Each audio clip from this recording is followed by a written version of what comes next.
Monica is a current council member for the Gila River Indian community, serving 3 terms in public service. In 2012, she was appointed to the Violence Against Women Intertribal Working Group for her community, and that's the VAWA Act. She served as a prior lieutenant governor from 2015 to 2018. During her tenure, she was appointed to the State Coalition for Domestic Violence and Sexual Assault by Governor Ducey. She has been a public advocate for stopping crimes against women, men, and children. She has been steadfast in her work to support advocacy groups to include trainings in tribal casinos for human trafficking. She is current executive board member for the National Congress of American Indians. She currently attends school at Grand Canyon University, pursuing her Bachelor's of Arts in Government and Public Policy, and hopes to one day lobby for all tribes who face challenges on tribal issues to include domestic violence, sexual assault, and advocacy for missing, murdered, indigenous victims, survivors, families, that remain sacred and close to her heart. So thank you so much, Monica, for being a part of this panel. And just to, sitting next to Monica is Wenona Benally. She's a former Arizona House of Representative for the Legislative District 7. She is a member of the Navajo Nation. She holds a Juris Doctor degree from Harvard Law School and a Master's in Public Policy degree from Harvard's John F. Kennedy School of Government. She currently serves as an Assistant Attorney General for the Pascua Yaqui tribe. Thank you very much, Wenona. And welcome to the community of Tucson. Then we have Mr. Fred Urbina, a member of the Pascua Yaqui tribe, currently serves as an Associate Judge for the Pascua Yaqui Tribal Court. He was recently an Assistant Attorney General for the Tohono Nation and previously served as the Deputy Associate Director for Tribal Justice Support, Office of Justice Services at the U.S. Department of Interior, Bureau of Indian Affairs. Fred has practiced law or worked in the field of criminal justice and law enforcement for over 20 years. Fred also served as the Attorney General for the Pascua Yaqui tribe and is a veteran of the United States Army. Fred is a former Arizona State police officer, has worked as the Chief Prosecutor and Deputy Prosecutor for the Pascua Yaqui tribe, and worked as a law clerk for the Pima County Attorney's Office. So thank you very much, Fred, for being here.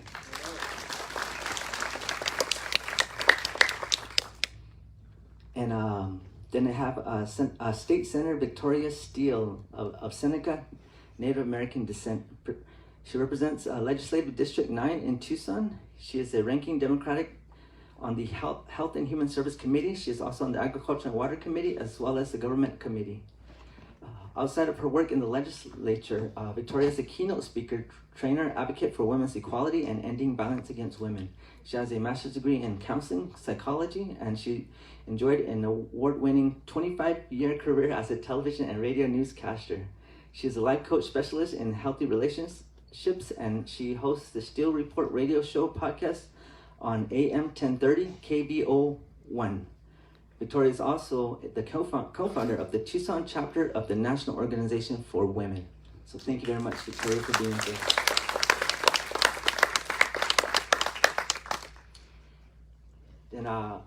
Then we have Sally Ann Gonzalez. Thank you so much, Senator, for being here with us this afternoon. She's a member of the Arizona State Senate representing District 3. She previously served in the Arizona House of Representatives representing District 3 since from 2013 to 2019.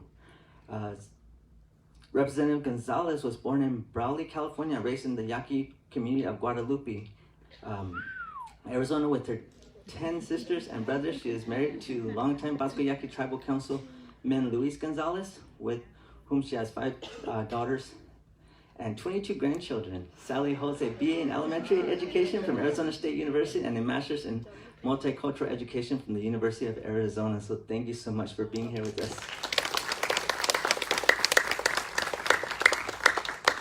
So Indivisible Tohono is a grassroots local organization that has just been advocating on our tribal and also just Native American issues.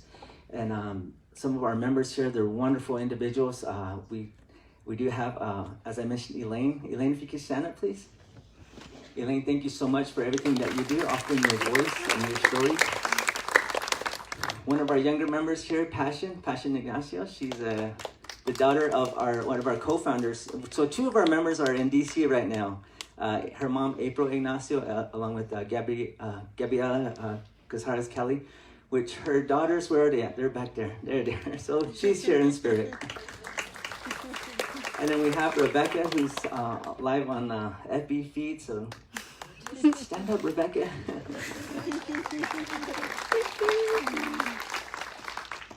And then we have Hermana.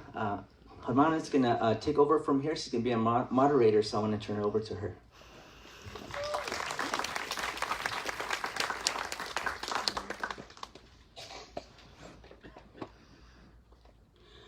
Thank you all. Thank you to all of our panelists for being here with us this afternoon. Each panelist will have 2 minutes to respond to each of the questions. I ask that we honor time so that information can be shared in a good manner. In an analysis, the first of its kind, one of our members gathered data on missing and murdered Indigenous women and girls from the Tohono Nation. This data collection effort was conducted solely by Indivisible Tohono's founding member, April Ignacio, as no official tribal, state, or federal effort had been conducted before. With this data spanning over the last 50 years, and most cases having been unsolved to this day, Indivisible Tohono has sought support from outside entities to end the violence in our community. With grassroots efforts and allies partnering together, HB2570 has been passed and will be signed into law by the Arizona State Governor this Tuesday, August 13th, 2019.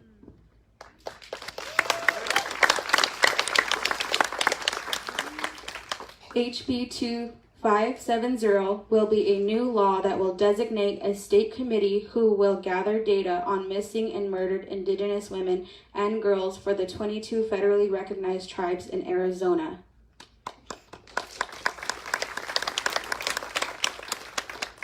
Now, my first question is open to all of our panelists, and we can start from one side or the other, and we are sharing microphones today, so...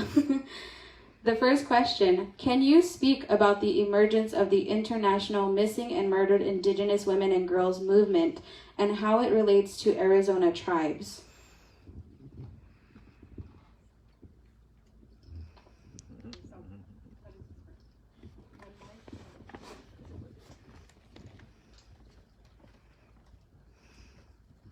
Can you hear me? Okay.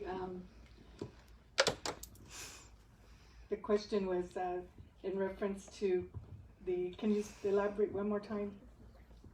Can you speak about the emergence of the Can you speak about the emergence of the international missing and murdered Indigenous women and girls movement and how it relates to Arizona tribes? Okay, so I've been down to the Tohono Nation, and under April Ignacio's leadership, I was very amazed on the south of the border here, Tucson, which is so close to Mexico, of the amount of women that were missing and murdered, and the wall that they portrayed. And I think the first thing for us as Native Americans, it's very cultural, and there's times in our tribes that we don't want to talk about this because it's a scar, it's a wound. But I can tell you today that moving it over this whole big era of missing and murdered throughout tribal nations and throughout the United States, it's a heinous number that's coming out. Currently in Gila River Indian community, we have about 30 cold cases that have been from 2008 to the present, so it is real. I have this little vase I brought here. It's of my niece. The last time I seen her, she was working at Jack in a Box. And the next time I saw her, they were doing an investigation in the fields about a mile from my house, and someone had shot and murdered her. And in speaking with the mother, it hits everybody. It hits home when it's on your own reservation. So the compassion I have for all the mothers that have lost loved ones, it's sacred, and it's something that we as tribes need to unite in. But it's a very heavy topic, and whatever we can do as tribal leaders from all aspects, we have to lock elbows and help each other with this endeavor. So that would be my question, my answer.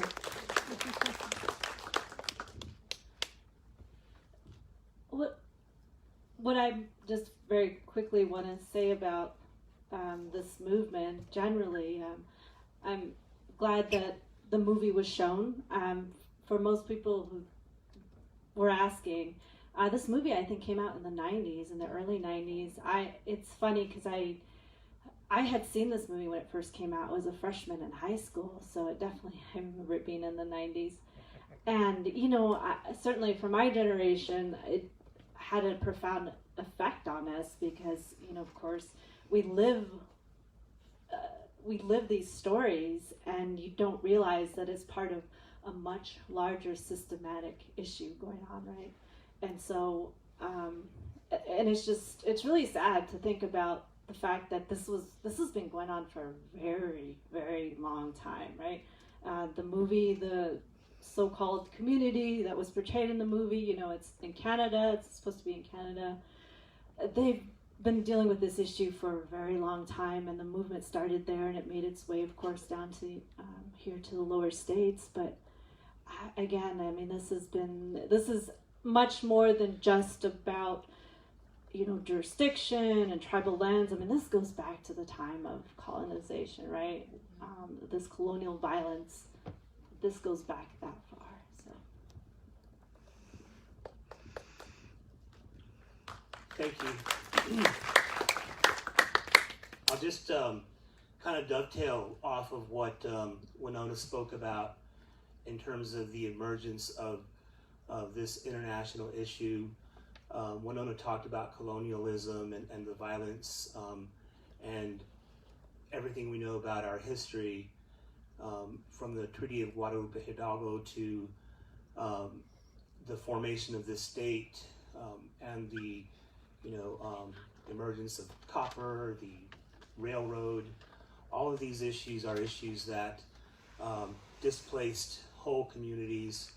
Ancient communities were pushed onto reservations through war, through forced displacement, through genocide. So this issue is born in violence. These reservations weren't meant to set up thriving communities. They were meant to deal with the Indian problem at the time. And so that hasn't changed. In fact, to me, it's gotten some press, if you will, but it's not something we normally hear about very often. You don't see a Dateline show about these cases. You don't hear about it in your local news. You don't read about it in the paper. It's just something that when we talk about these cases, we talk about them as invisible people because of these facts.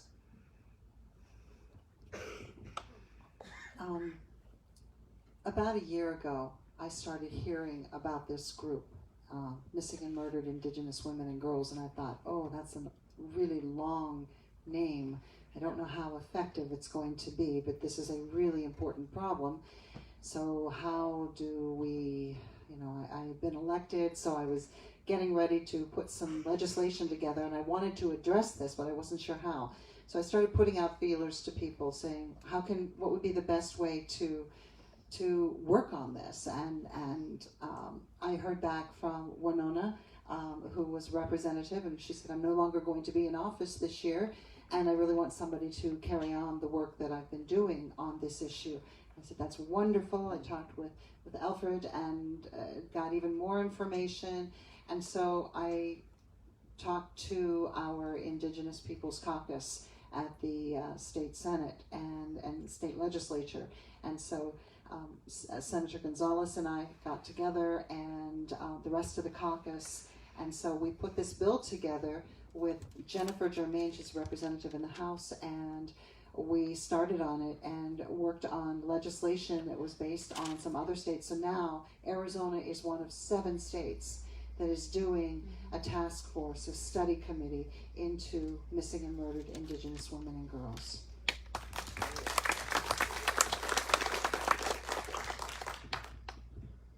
Good afternoon. I just would like to say would like to thank Victoria and Wenona for the work, and Jennifer, that they've been doing on this legislature and this committee. I brought my 2 grandsons with me. I actually have 27 grandchildren now. A lot of them young men, like these 2 in the front with me. And I told them what we were going to watch and why this was important. And I asked them, you know, one of the things, yes, well, you know, they don't understand that we actually live in Pascua, a small community. Everybody knows everybody. It's a square mile, and we come from Guadalupe, which is also like a square mile community. Everybody knows each other. And it's important, I said, because, you know, when you know, indigenous people have been discriminated against for time immemorial, like my colleagues already mentioned, but it's important because, you know, indigenous people, indigenous women have been victims of this for that, you know, time immemorial, and it's time. You know, I told them, like, in 2019, you know, we're barely able to get this bill through the legislature, and how sad that is, that we are still working to acknowledge that this problem exists, and we need to work on it, and we're not invisible, and we're here to stay, and so that is how it's important for Arizona, this national movement, and also across the border, because a lot of the missing women in Ciudad Juarez are indigenous people, women as well. So thank you.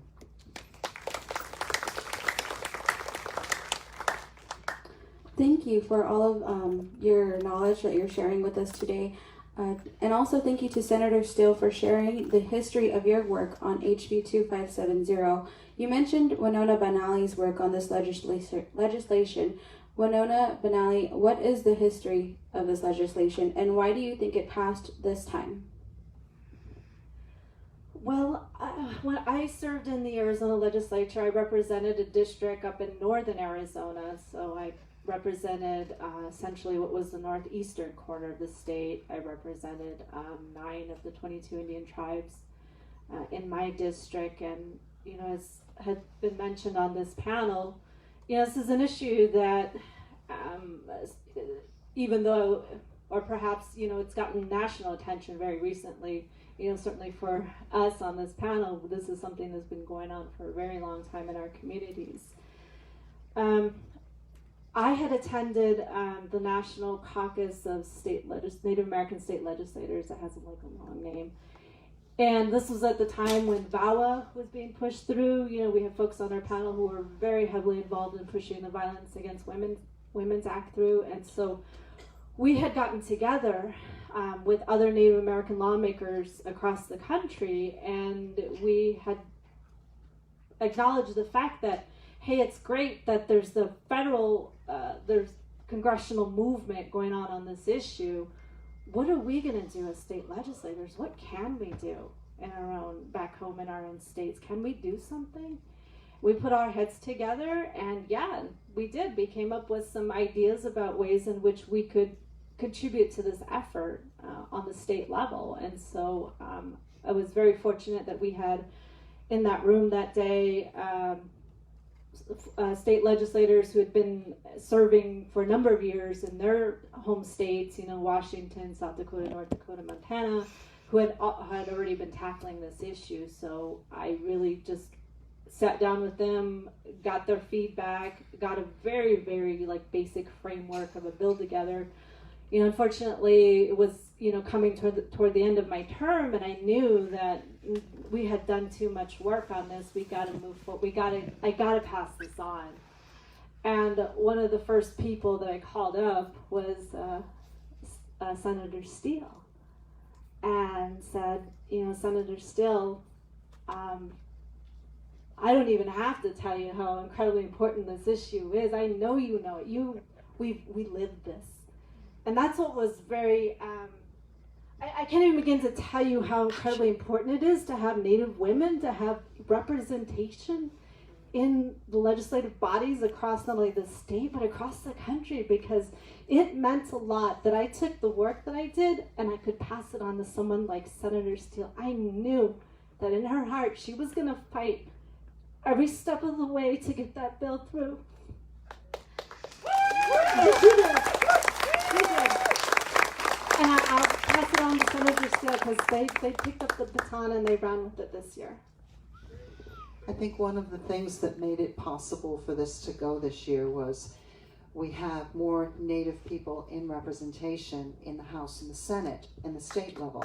And yeah, that's an incredible thing. And we have a very strong Indigenous Peoples Caucus now. It's growing and it's strong, and we are organized, and we are being loud, and we are being rowdy, and we're not sitting back and being quiet about any of this. And I'm particularly loud when it comes to social media, so I'm on there all the time and I'm putting this stuff out constantly. I think the more that people understand this situation, they're horrified that this is happening. And particularly when we have 22 tribes here in Arizona, 22 tribes, and we don't even know how many Indigenous women and girls are missing, have been murdered, we don't know. There's so many unsolved cases. And when I found that nationwide, there was a study that was just released last November, it said nationwide there were more than 4,000 cases that had been reported of missing and murdered Indigenous women and girls nationwide in big cities, more than 4,000. But only 600, some of those cases, were actually reported in the Department of Justice files. Only 6. Why? That's what we have to answer. So that's where we are on this project right now. Thank you. The next question is for all of our panelists. What is the goal for the statewide committee created through HB2570? And what do you individually plan to do with this data once it is compiled?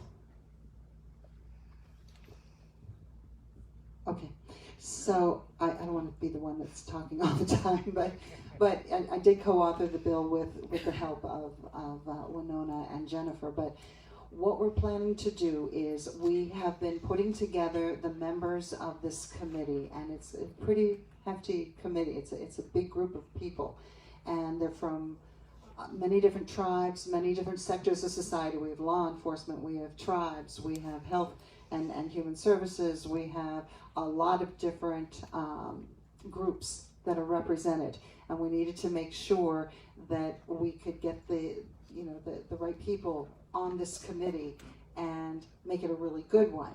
The committee itself will start meeting probably, is it the end of September? End of September, I believe, is when we'll actually start meeting. And we'll hopefully be having meetings in different communities around the state.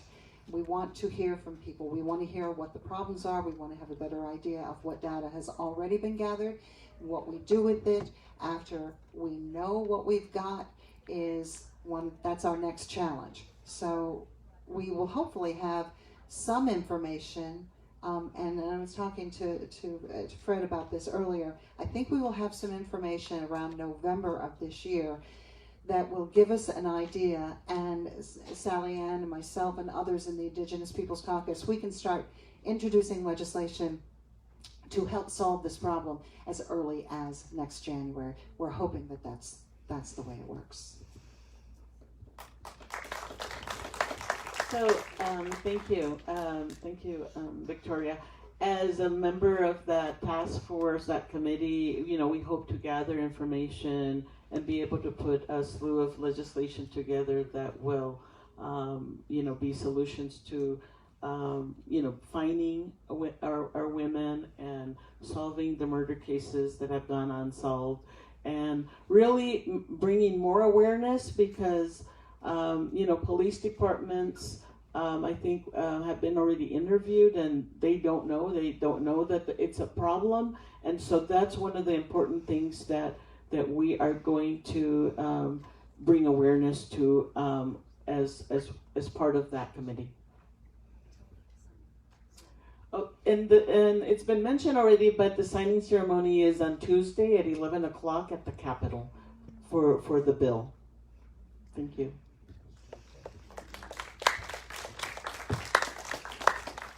For Gila River, the HB2570 that passed, we heard about, well, of course, meeting with the grassroots. They reached out to the tribes.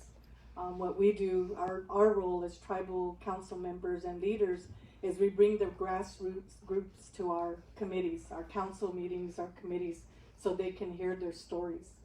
A lot, like I stated before, a lot of this culturally you could not talk about because it just was not something we do. As this became evolved, women started talking and healing, because if they don't talk and they hold it in, the burdens that are there, once they start talking about it and sharing their story, that's what really gets that's the upper cut to anybody's heart that has compassion, because it happens everywhere. To any tribal nation, you know of some family member that was either missing or is murdered, and it's not just the female, it's male as well. There's a high mark there. So for House Bill 2570, we're looking forward to retrieving our stats, getting them over to the study committee, looking at the bigger picture, because when people end up missing and murdered, the other law enforcement agencies don't document that they're Native American. An example I know of is when they're deceased and they find them out, and they put, in for Native American, and then some people, and I've read this, you can look up all of the things. N could also stand for Negro, and no disrespect, but it's how they document all of those that are really Native American and missing.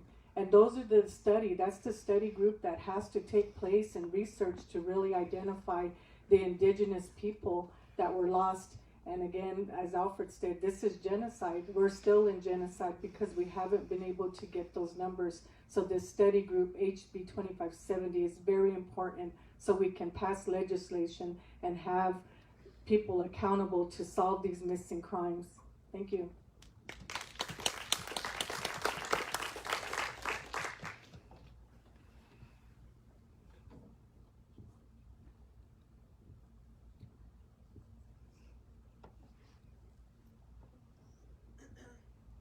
What is the goal for the statewide committee created through HB 2570, and what do you plan to do with the data once it is compiled?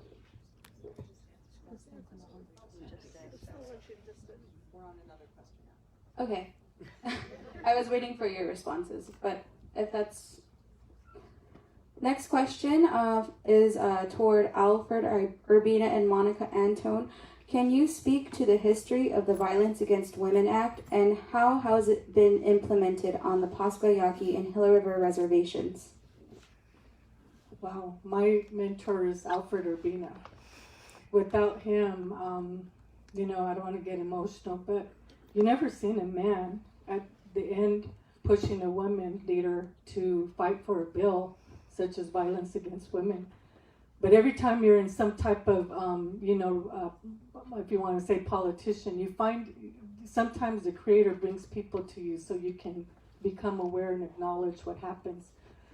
Alfred taught me everything in 2012 about Violence Against Women Act, and how Gila River implemented it. We had to get he can go into the nuts and bolts about what it takes. But I'll be happy to say that our tribe is one of the VAWA tribes, and we have already prosecuted or have 10 non-members. And how that impacts and hits home is just recently we had a brutal beating on our community in our District 6. We have 7 districts. The guy was a non-member, and he said, "Oh, you guys can't do anything to me." Officers showed up to arrest him, and they said, "Oh, yes, we can."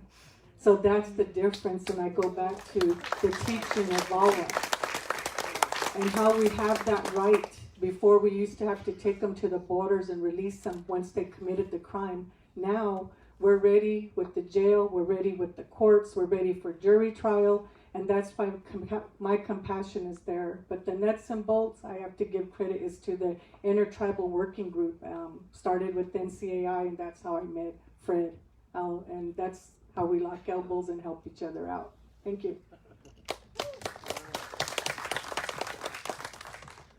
Thank you, Monica. It's been great working with her over the years. She mentioned the implementation of the Violence Against Women Act. What that does is it gives tribes the authority to prosecute non-Indian offenders of domestic violence. This is part of the issue. Crime does not stay in one area, it moves back and forth. Some of the issues that we're talking about, some of the underlying issues that we're looking at and finding in these cases are prevalent, but for us, it's really a small piece of jurisdiction that tribes now have. It's for domestic violence, orders of protection, and also dating violence. And so it's just really a small subset of crimes that we can prosecute non-Indians for. On the Pascua Yaqui reservation thus far, since 2014, we've investigated close to 70 cases of non-Indian domestic violence over tribal females and also males, and also same-sex couple cases. And so there's been 28 convictions, 3 jury trials, and 3 extraditions from the state of Arizona from absconders from the tribe who have absconded from their probation and have been hailed back to the tribe for them to actually face justice in tribal court.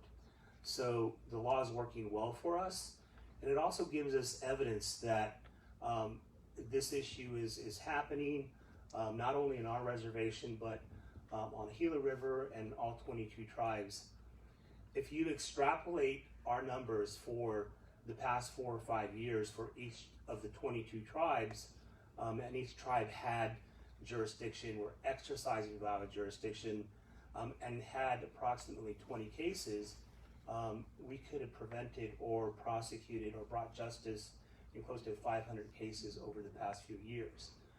Those are cases that are now going unprosecuted. Those are people that are still living in fear nightly when they go to bed.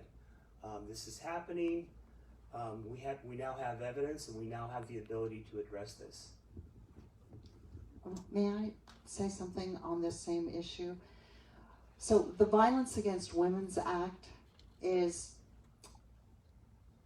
something that has really offered a lot of protection to a lot of Native women in particular, but women of all backgrounds, of all cultures. This year it was supposed to be reauthorized, in other words, funded, and it was not.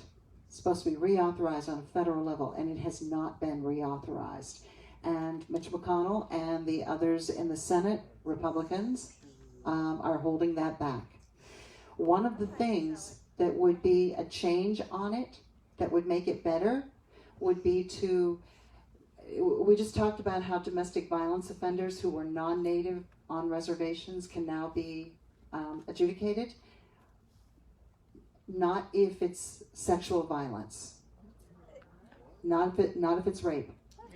So this bill that we want to have, this program that we need to have reauthorized, and the deadline is coming up soon.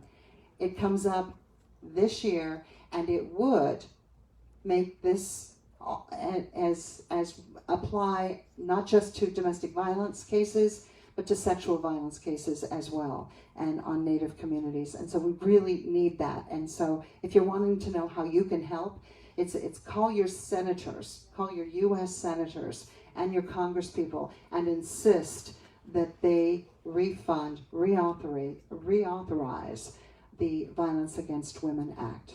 That'll help a lot.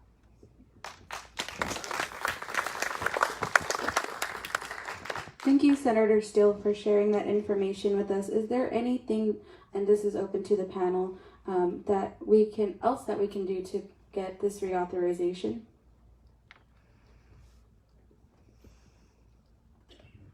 Well, first of all, I don't know, I think Senator Gallego's office might be here. I don't know if she's here. Great, thank you for coming and listening and being here to hear.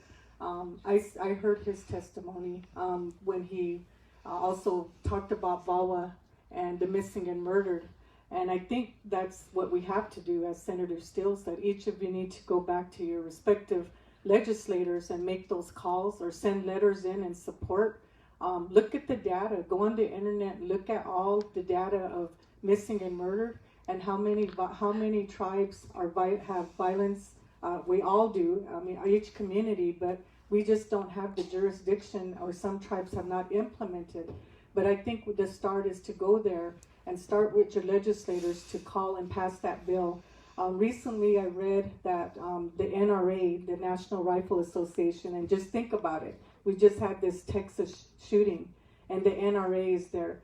And all of these all bits and pieces come together, but we have to stop the Republicans from thinking it's okay to have guns, because I believe the Violence Against Women's Act speaks to weapons. You hear the heinous stories that we have to hear as leaders from the point, and I have to share stories where a gun barrel is forced down a woman's mouth, and then they're shot later.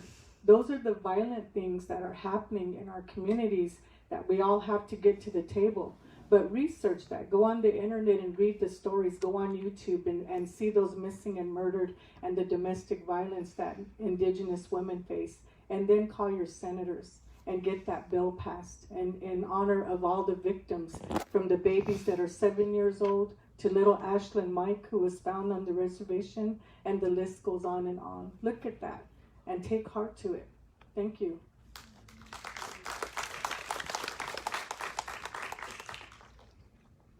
Our last question for this afternoon: what needs to happen other than the reauthorization of Violence Against Women Act and the establishment of the statewide committee that will help end the violence against Indigenous women and girls?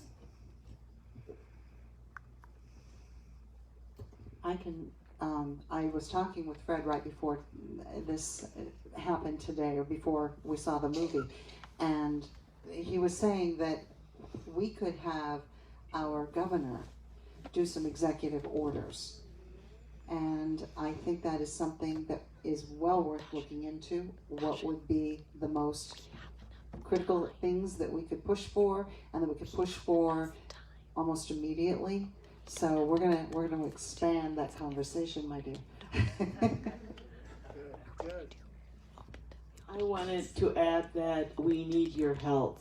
Like I said, this is really, people are not aware that this has been going on for just decades and decades, that now that there's a movement, that's what the movement is doing. But we need your help to really tell 10 friends, so that your 10 friends will know about it, and that they ask them to tell 10 friends, so that and ask them to call their senators, because it is really important to get the word out and have a lot more people that are aware and become involved and help us get the reauthorization and the bills that we're going to pass here at the legislature. And so there's an election coming up next year. Again, like it is at the legislature every 2 years, and look at get involved in the districts that we need to flip, so that we can pass some of justice reform, as well as these the legislation that's going to come from this study committee. Thank you. I want to echo what Sally Gonzalez said. I'm not in office anymore, so I can be a little more overtly political in my statements. We need to change the makeup of our state legislature. We need to get rid of our governor. I mean, serious change has got to happen in this state on so many levels, and we need your help. We've got our 2 wonderful state senators here. Follow them on Facebook, follow them on Twitter, find out, what's going to be going on when the legislative session goes back into session, legislative session goes back into session. And when they make those calls to get down to the Capitol to write those letters, respond, participate. It matters. It really matters when we make those calls to ask for our constituents to write in, to show up to the hearings, to go down to the Capitol. Republicans do pay attention. They do. They pretend like they don't, but they do. So pack the galleries when they ask you to come. And just stay on top of these issues, right? Help magnify our voices. If they put out a call, send it out. Share it on Facebook. Share it on social media. Talk to your friends. Talk to your neighbors. And get involved, please. I'm sure I'm preaching to the choir here, but, when our candidates, start running for office, go out and knock on doors. Go and make some phone calls. We've got to bring change, not only to the state, but to this country. We got to get rid of who's in the White House, folks. Yes.